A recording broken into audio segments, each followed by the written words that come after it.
ورسوله اللهم لا علم لنا إلا ما علمتنا إنك أنت العليم الحكيم اللهم فقهنا في دينك وعلمنا ما ينفعنا وارزقنا الإخلاص في القول والعمل وزدنا علما يا أرحم الراحمين. Kembali kita lanjutkan penjelasan dari kitab Mukhtasar Siratin Nabi wa Ashabihi al-Asyarah karya Al-Hafidz Abdul Ghani Ibn Abdul Wahid Al-Maqdisi rahimahullah yang wafat tahun 600 Hijriah. Masih dalam penyebutan paman-pamannya Rasulullah SAW, sudah disebutkan 4 paman beliau. Yang pertama disebutkan bahwa paman beliau ada 11 orang. Paman yang pertama adalah Al-Haris.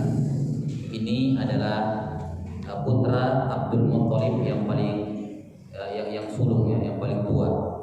Karena itulah Abdul Muttalib kunyahnya adalah Abul Haris. Kemudian yang kedua Husam. Yang kedua adalah Husam. Kemudian yang ketiga adalah Az-Zubair ibnu Abdul Muttalib. Az-Zubair ibnu Abdul Muttalib. Kemudian yang keempat Hamzah ibnu Abdul Muttalib. Nah, disebutkan di sini oleh beliau rahimahullah taala Hamzah ibnu Abdul Muttalib asadullahi wa asadu rasulihi sallallahu alaihi wasallam wa akhuhu minar radha'ah. Hamzah ibnu Abdul Muttalib dijuluki sebagai singa Allah dan singa Rasulullah sallallahu alaihi wasallam. Iya. Dikarenakan pembelaan beliau terhadap Rasulullah sallallahu alaihi wasallam terhadap agama Islam. Sebagaimana yang sudah disebutkan pada pertemuan sebelumnya, awal kali beliau masuk Islam. Kemudian beliau ini disebutkan wa akhuhu minar radha'ah. Beliau Hamzah ibn Abdul Muttalib adalah saudara susuan Nabi Muhammad SAW. Ya, saudara susuan Nabi Muhammad SAW. Jadi Hamzah ini paman sekaligus saudara, saudara susuan. Disebutkan bahwa beliau Nabi Muhammad SAW, demikian pula Hamzah, juga Abu Salamah Al-Makhzumi. Ya, ini 3 orang. Nabi Muhammad SAW, Hamzah ibn Abdul Muttalib dan Abu Salamah Al-Makhzumi itu semuanya menyusu kepada Suwaibah. Ya, menyusu kepada Suwaibah.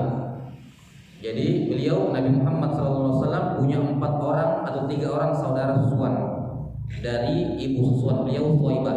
Yang pertama adalah Hamzah, paman beliau sendiri. Kemudian yang kedua Abu Salamah Al-Makhzumi. Dan yang ketiga tentunya adalah putra dari Suwaibah sendiri, ya, yaitu namanya Masruh ibnu Suwaibah. Iya. Suwaibah ini yang dikisahkan dia adalah budak dari Abu Lahab, budak dari Abu Lahab. Kemudian ketika lahir, ketika Nabi Muhammad SAW lahir, Suwaibah ini menyampaikan kabar gembira akan lahirnya Nabi Muhammad kepada Abu Lahab. Abu Lahab pamannya Nabi Muhammad juga, ya, sallallahu alaihi wasallam. Dia menyampaikan kabar gembira, akhirnya Abu Lahab memerdekakan dia sebagai bentuk kegembiraannya pada kelahiran Nabi Muhammad sallallahu alaihi wasallam. Dimerdekakan, kemudian Suwaibah menyusui Nabi Muhammad sallallahu alaihi wasallam karena ketika itu Aminah kurang, ya, disebutkan kurang air susunya atau yang semacamnya, disebutkan Suwaibah menyusui Nabi Muhammad SAW. Iya. Kemudian disebutkan di sini oleh beliau rahimahullah taala, setelah menyebutkan bahwa beliau Hamzah beserta adalah saudara susuan Nabi Muhammad SAW, disebutkan aslama qadima. Beliau masuk Islam di awal-awal. Bahkan sebelum masuk Islamnya Umar ibn Khattab, sebagaimana yang sudah kita sebutkan pada pertemuan sebelumnya, ya, Hamzah lebih dahulu masuk Islam, kemudian berselang 3 hari atau sepekan setelahnya Umar bin Khattab masuk Islam belakangan. Ya, dan itu menjadi pukulan telak kepada kaum musyrikin. Tatkala Hamzah sendiri sudah cukup kuat untuk melindungi Nabi SAW, kemudian diikuti setelahnya oleh Umar bin Khattab radhiyallahu taala anhum ajma'in. Wa hajara ila Madinah. Beliau kemudian ikut berhijrah ke Madinah. Wa syahida Badran. Hamzah ini menyaksikan perang Badar. Wa qutila yauma Uhud syahida. Namun Hamzah radhiyallahu anhu terbunuh di perang Uhud sebagai mati syahid. walam yakul lahu illa ibnah. Beliau hanya punya satu orang putri, tidak ada anak keturunannya kecuali seorang putri. Nah, beliau radhiyallahu taala anhu masyhur ya, disebutkan bahwa salah seorang atau Abu Lahab ya. Abu Lahab istri dari Abu Lahab namanya Ummu Jamilah. Dia punya seorang budak namanya Wahsy. Ya. Dia bilang kepada Wahsy, karena Abu Lahab terbunuh di perang apa? Di perang Badar. Abu Lahab terbunuh di perang Badar. Nah, maka istrinya berkata, kalau kamu bisa membalaskan dendamnya suamiku, saya merdekakan kamu. Saya merdekakan kamu. Ya, karena suaminya ya Abu Lahab terbunuh di perang Badar di tahun kedua Hijriah. Di tahun ketiga Hijriah terjadi perang Uhud. Maka Ummu Jamilah ini berkata kepada Wahsy budaknya, kalau kamu berhasil membalaskan dendam ya suamiku, saya akan merdekakan kamu. Maka Wahsy pun ikut berperang. Tujuannya bukan untuk membela orang musyrikin atau apa. Tujuannya cuma mau merdeka. Cuma merdeka. Enggak ada dibilang berpihak apa mendukung agama ini atau itu, dia cuma mau merdeka. Akhirnya Wahsy ini berhasil membunuh Hamzah ibn Abdul Muttalib radhiyallahu taala. Wahsy ini yang membunuh paman Nabi sallallahu alaihi wasallam. Ya, kemudian dia pun merdeka, dimerdekakan. Nah, kemudian di tahun-tahun setelahnya tidak disebutkan secara detail tahun berapa, namun Wahsy ini kemudian masuk Islam. Ya, radhiyallahu taala. Beliau masuk Islam dan bagus keislamannya. Kemudian ketika dibawa kepada Nabi sallallahu alaihi wasallam, ya, Nabi sallallahu alaihi wasallam memandangnya, kemudian dia mengatakan, ana Wahsy ya Rasulullah. Ya Rasulullah. Ya. Kata Nabi sallallahu alaihi wasallam, saya tahu siapa kamu. Kemudian beliau bertanya, dalam riwayat lain disebutkan apa kamu yang membunuh Hamzah? Ya. Atau dalam riwayat lain saya lupa riwayatnya, apakah beliau bertanya atau beliau sudah ketahui sebelumnya. Ya, kemudian beliau pun mengatakan, berpalinglah dari saya. Jadi saya tidak mau lihat wajah kamu. Ya, tentunya di sini bukan beliau masuk Islam dan bagus keislamannya, dan ini bukan menjadi hal yang negatif bagi beliau, bagi Wahsy radhiyallahu taala. Beliau sudah masuk Islam, berjumpa dengan Nabi Muhammad SAW, bertatapan dan syah beliau sebagai seorang sahabat. Cuman faktor wallahu a'lam bishawab, di sini faktor sisi kemanusiaan Nabi Muhammad SAW. Ya, dia mengatakan ya kamu sudah masuk Islam, terhapus semua dosa-dosamu, tapi agak berat melihat bertemu dengan orang yang membunuh pamannya, ya, orang yang dekat dengan beliau, yang membela beliau sallallahu alaihi wasallam. Makanya beliau kemudian berpaling dan tidak ingin melihat wajah orang yang membunuh pamannya. Nah, Wahsy ini. Nah, radhiyallahu taala. Kemudian selanjutnya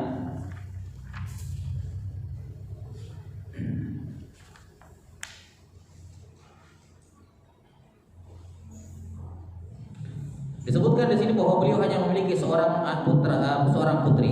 Nah, ini yang masyhur dalam buku-buku sirah, bahwa beliau hanya punya seorang putri.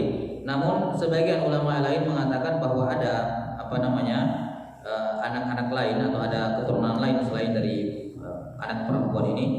Nah, dan disebutkan dalam sebagian buku-buku biografi ulama periwayat hadis, ada sebagian perawi yang dinisbatkan kepada Hamzah, jadi anak keturunan dari Hamzah. Wallahu taala alam bishawab. Cuman yang masyhur seperti yang disebutkan di sini oleh penulis, bahwa beliau hanya punya satu orang putri. Kemudian paman beliau yang kelima, kata beliau rahimahullah, wa Abul Fadl Al-Abbas ibnu Abdul Muttalib aslama wa hasuna islamuhu. Paman beliau yang kelima adalah Al-Abbas ibnu Abdul Muttalib. Kunyah beliau Abul Fadl, diambil dari anak tertua beliau, Al-Fadl ibnu Abbas. Beliau masuk Islam dan bagus keislamannya. Disebutkan oleh sebagian ulama bahwa beliau masuk Islam itu setelah perang Uhud. Ya. Beliau termasuk tawanan di perang Uhud. Jadi di perang Uhud beliau masih bersama kaum musyrikin. Kemudian di perang Uhud beliau pun termasuk orang-orang yang disandera, ya, kemudian dibawa ke Madinah dan di situ beliau masuk Islam. Ya, sebagian mengatakan masuk Islamnya setelah Uhud. Sebagian ulama ada yang mengatakan bahwa masuk Islamnya beliau sebelum Uhud, sudah masuk Islam duluan di Mekah. Ya, sebelum perang Uhud. Cuman beliau dipaksa ikut perang Uhud, dipaksa untuk melawan kaum muslimin. Wallahu alam, ada dua pendapat di kalangan para ulama mengenai masuk Islamnya Hamzah Al-Abbas ini. Kemudian wahajara ilal Madinah, beliau berhijrah ke Madinah. Wa kana akbar minan Nabi sallallahu alaihi wasallam bi salati sinin. Beliau lebih tua, Al-Abbas ini lebih tua 3 tahun dari Nabi sallallahu alaihi wasallam. Jadi cuma selisih 3 tahun dari paman beliau Al-Abbas. Wa kana lahu asyaratun min adh-dhukur. Al-Abbas punya 10 orang anak laki-laki. Ya, dan beliau ini sudah kita sebutkan sebelumnya ya, bahwa dari semua paman Nabi Muhammad sallallahu alaihi wasallam yang masuk Islam cuma 2 orang. Dari 11 orang paman beliau sallallahu alaihi wasallam yang masuk Islam cuma 2, yaitu Hamzah dengan Al-Abbas. Sehingga ketika Hamzah meninggal, satu-satunya keluarga Nabi Muhammad sallallahu alaihi wasallam yang satu-satunya paman beliau yang tinggal Al-Abbas di Madinah. Nah, dan anak-anaknya Al-Abbas inilah yang kemudian Al-Abbas sendiri dan juga anak-anaknya yang mengurus jenazah Nabi Muhammad SAW, karena mereka adalah keluarga terdekat Nabi dari jalur bapak. Disebutkan oleh para ulama bahwa orang yang paling layak untuk mengurusi, yang paling aula untuk mengurusi penyelenggaraan jenazah seseorang, ya, jenazah seseorang, nah ketika dia meninggal adalah apa? Laki-laki dari jalur bapaknya, laki-laki dari jalur bapaknya, saudaranya kan. Ya, kalau dia punya anak tentunya anak, ya, atau dari bapaknya terlebih dahulu, bapaknya, kakeknya, atau anaknya, laki-lakinya, atau saudaranya, atau anak saudaranya, keponakan laki-lakinya. Jadi kalau meninggal laki-laki, perempuan juga seperti itu. Perempuan juga seperti itu. Karena itulah ketika Nabi Muhammad SAW meninggal, yang mengurus jenazahnya bukan istri-istri beliau. Padahal mampu, cuman yang paling aula ya untuk yang mengurusi jenazah seorang, baik dalam hal memandikan ataukah dalam menguburkan, adalah kerabat laki-laki yang terdekat dengan dirinya. Usulnya bapak, kakek, gurunya, anaknya, cucunya, atau hawashi istilahnya, ataukah keluarga terdekatnya. Ya, pamannya, saudaranya, atau pamannya, atau keponakannya. Nah, ini sudah disebutkan kemarin ya, yang mengurusi jenazahnya Nabi Muhammad SAW, yang memandikan dan menguburkan adalah Al-Abbas pamannya dan sepupunya Nabi, putra-putranya Al-Abbas. Disebutkan di sini Al-Fadl, wa Abdullah, wa Utham. Nah, ini 3 orang anaknya Al-Abbas. Al-Fadl ibnu Abbas, Abdullah bin Abbas, masyhur periwayat hadis, dan Utham ibnu Abbas. Lahum suhbah. 3 orang ini tiga-tiganya sahabat. Al-Fadl, Abdullah, dan Utham, huruf sa. Kemudian kata beliau, wa mata sanata sanataini wa thalathina fi khilafati Utsman bin Affan bil Madinah. Beliau meninggal pada tahun 32 Hijriah pada masa kekhalifahan Utsman bin Affan. Beliau meninggal di Madinah. Beliau meninggal di Madinah. Walam yuslim min a'mamin Nabi sallallahu alaihi wasallam illa Al-Abbas wa Hamzah. Dan tidak ada yang masuk Islam dari paman Nabi kecuali 2 orang, Al-Abbas dan Hamzah. Kemudian paman beliau yang kelima, wa Abu Thalib ibnu Abdul Muttalib.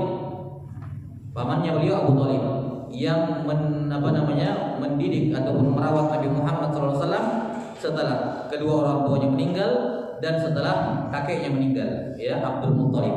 Kemudian beliau diasuh oleh siapa? Abu Thalib. Dari 11 orang pamannya Nabi Muhammad SAW, kenapa Abu Thalib yang merawat Nabi Muhammad ketika meninggal? Ketika ayah dan ibu beliau meninggal, tentunya yang paling layak untuk merawat adalah keluarga dari bapaknya. Dalam hal ini apa? Yang masih tersisa ketika itu, maksud saya, yang tersisa ketika itu adalah kakeknya Abdul Muttalib.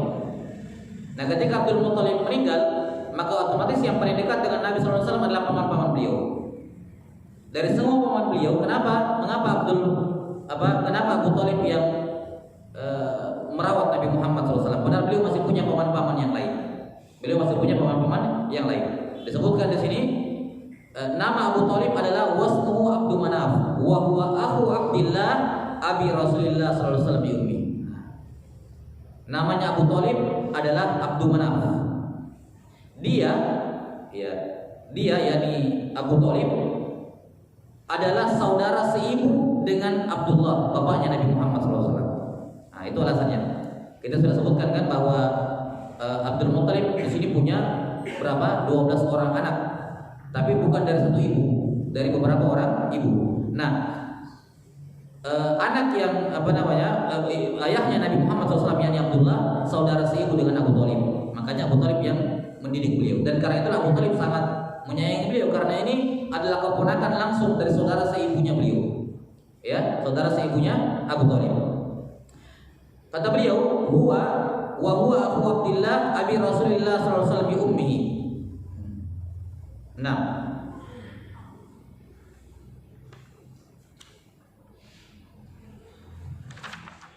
sebentar.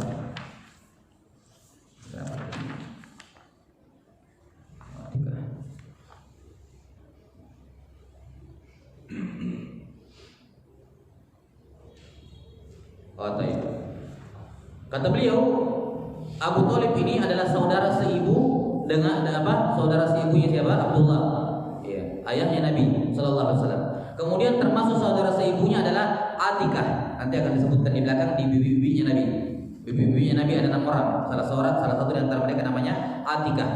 Ya. Wa Atikah sahibati ru'ya fi Badar.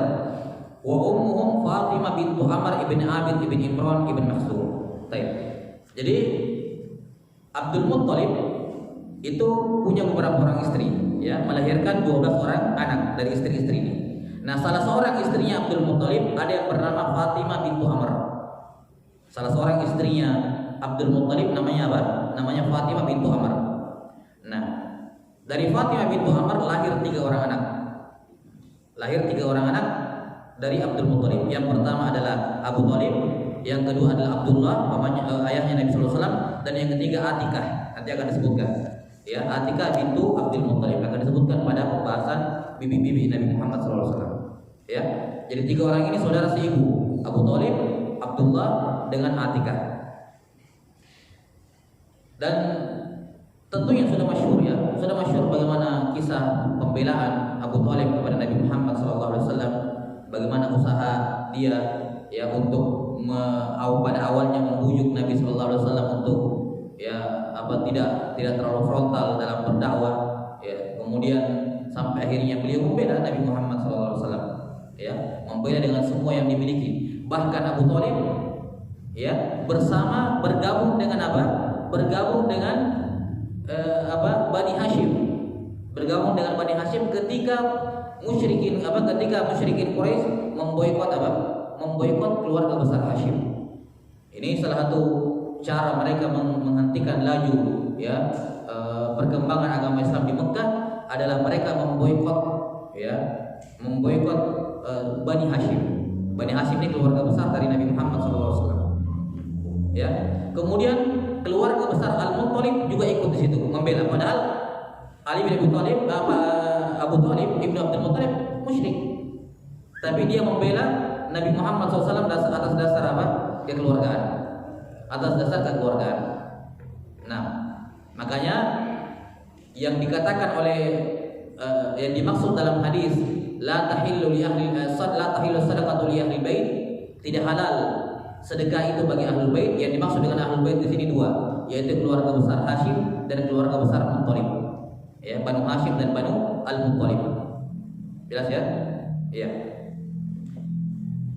Dan juga masyhur bagaimana Nabi Muhammad SAW sangat ingin agar pamannya masuk Islam, ya, karena semua bisa dikatakan semua sifat-sifatnya orang Islam sudah dimiliki oleh Abdul Muttalib.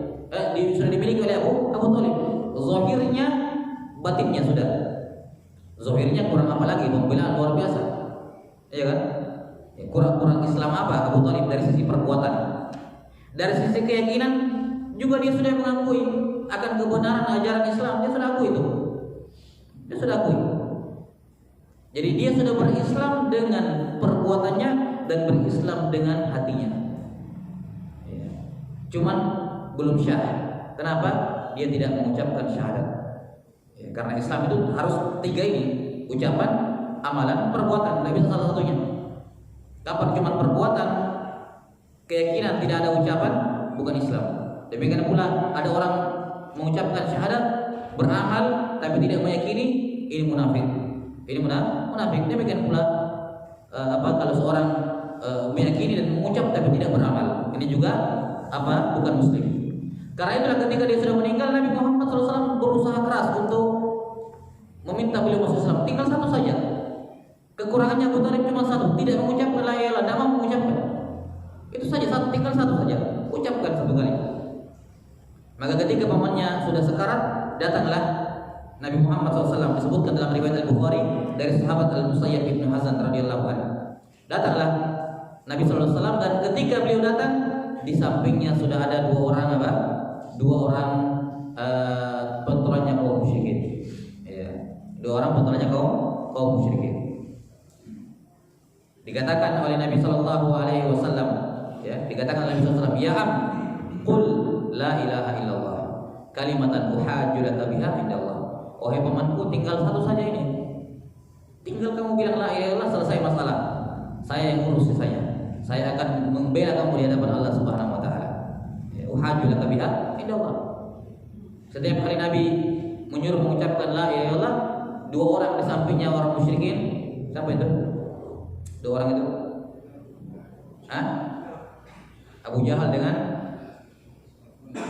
siapa?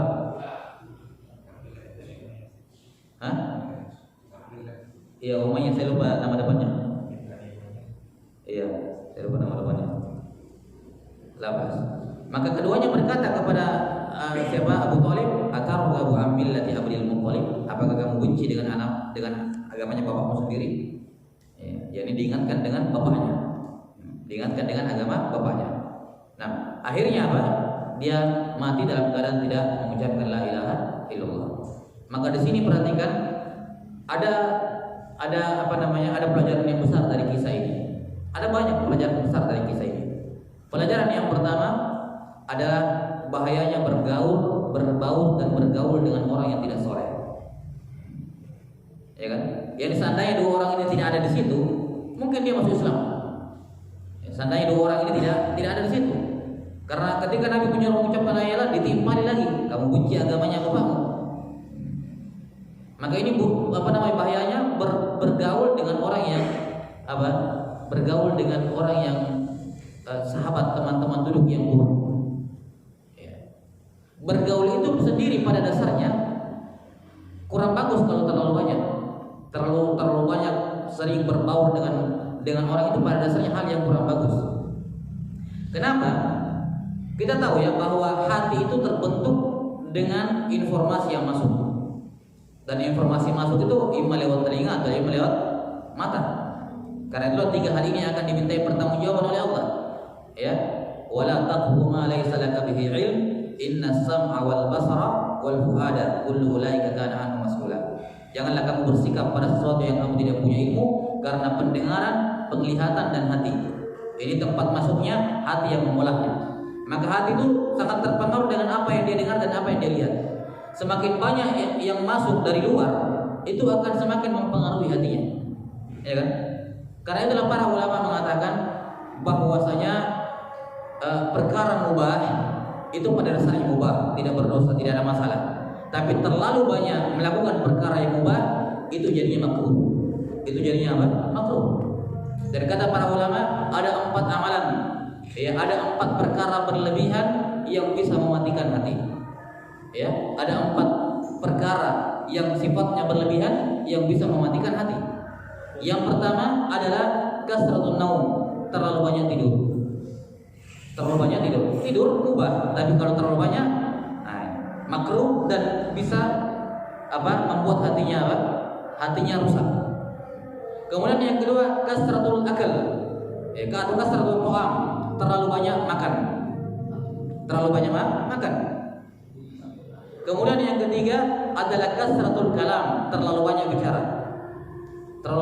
bicara. Dan yang keempat adalah kasratul mukhalatah, terlalu banyak berbaur dengan orang. Karena ini semua mempengaruhi ini hati. Jelas sampai sini ya? Maka berbaur atau terlalu banyak bergaul itu sendiri pada dasarnya kurang bagus. Apalagi kalau pergaulannya dengan orang-orang yang gak bagus. Lihat, Abu Thalib mati dalam keadaan musyrik karena teman bergaulnya. Yang datang, yang menemani dia, orang-orang dekat yang menemani dia ketika sakit, orang-orang kayak gini, ya musibah bagi dirinya. Kemudian pelajaran lain dari kisah ini akan bahayanya ya fanatisme, ya ta'assub dan taklid buta kepada ajaran nenek moyangnya. Kepada ajaran nenek moyangnya. Jelas ya? Kemudian di sini juga terdapat penjelasan mengenai beberapa sikap terpuji dari kaum musyrikin. Sebagian orang musyrik. Lihat di sini ya. Apa sih susahnya mengucapkan la ilaha illallah? Kalau kita orang sekarang ya, kalau dibilang, kalau ada misalnya, mohon maaf misalnya ada orang agama lain, misalnya dikasih challenge ya, kamu ucapkan 2 kalimat syahadat, saya kasih 10 juta. Kira-kira ada yang mau nggak? Oh banyak yang mau mungkin. Apa sih susahnya mengucapkannya? Ya, saya kan cuma mengucapkan, tidak masuk Islam saya, tapi duitnya sih. Nah, mungkin orang seperti itu. Ya. Tapi lihat Abu Thalib. Di antara akhlak yang mulia yang dimiliki oleh bangsa Arab, ini bukan cuma sifatnya Abu Thalib, semua bangsa Arab ketika itu, orang-orang Quraisy, sifat mereka itu orang yang jujur, sidq, tidak mau mengucapkan sesuatu kalau tidak bisa dilakukan konsekuensinya, pantang, ya, pantang untuk mengucapkan sesuatu kalau dia tahu saya tidak bisa mengucapkannya, saya tidak bisa melakukannya. Sebagaimana sudah kita sebutkan juga Abu Thalib luar biasa, ya kan? Pantang Abdul Muttalib ya, pantang dia langgar nazarnya. Dia harus menyembelih Abdullah kan begitu ya. Disembelih Abdullah, tapi akhirnya dibatalkan nazarnya setelah membayar 100 ekor unta. Ya, itu pun tidak langsung dibatalkan. Maka diantara ya ini mana sabda Nabi sallallahu alaihi wasallam, innamal bu'itsu liutammima makarimul akhlaq. Saya diutus untuk menyempurnakan akhlak yang mulia. Jadi akhlak mulia ini sudah ada di bangsa Arab.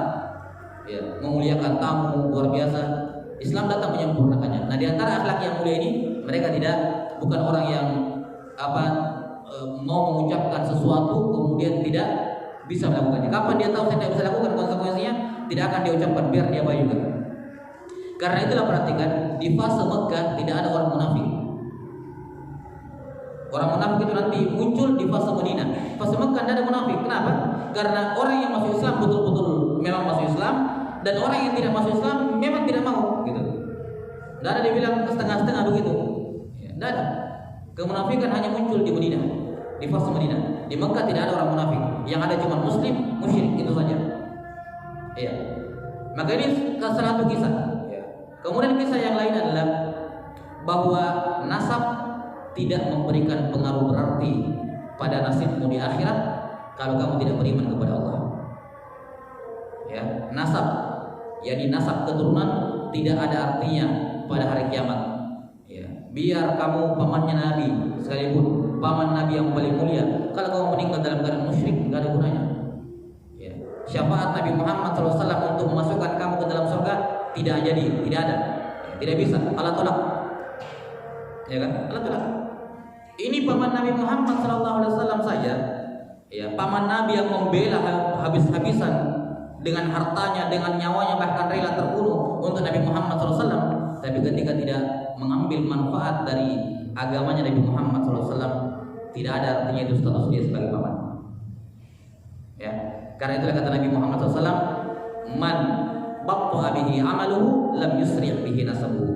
Siapa yang dibuat terlambat, dibuat lambat, dibuat tidak masuk surga gara-gara amalan tidak masuk surga, maka nasabnya tidak akan membuat dia cepat-cepat masuk surga. Nasabnya tidak akan membuat dia masuk surga. Maka nasab itu diperhitungkan nanti kalau dia sudah masuk surga. Tapi kalau kamu di neraka, ya, kamu di neraka, secara umum nasabmu tidak akan menyelamatkan kamu. Ya. Tapi kalau sudah di dalam surga, ya, nasab bermanfaat, di mana setiap anak akan diangkat derajatnya ke bapaknya. Ya. Baru bermanfaat nasab ketika itu.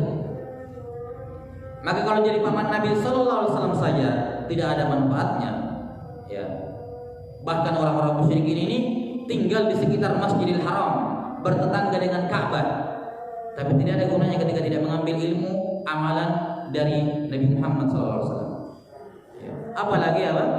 Apalagi yang bukan Nabi. Hanya gara-gara sebagian orang hanya gara-gara dia keluarganya ustaz, istrinya ustaz, anaknya ustaz, kemudian dia merasa ada manfaatnya. Enggak sama sekali.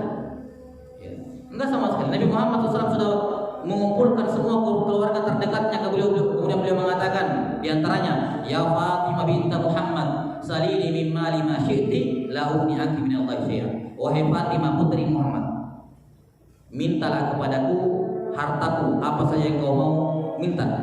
Sekarang di dunia saya kasih, tapi di hari kiamat saya tidak bisa membela kamu di hadapan Allah. Ya. Nah, sekarang orang banyak bergantung dengan nasab-nasab seperti itu.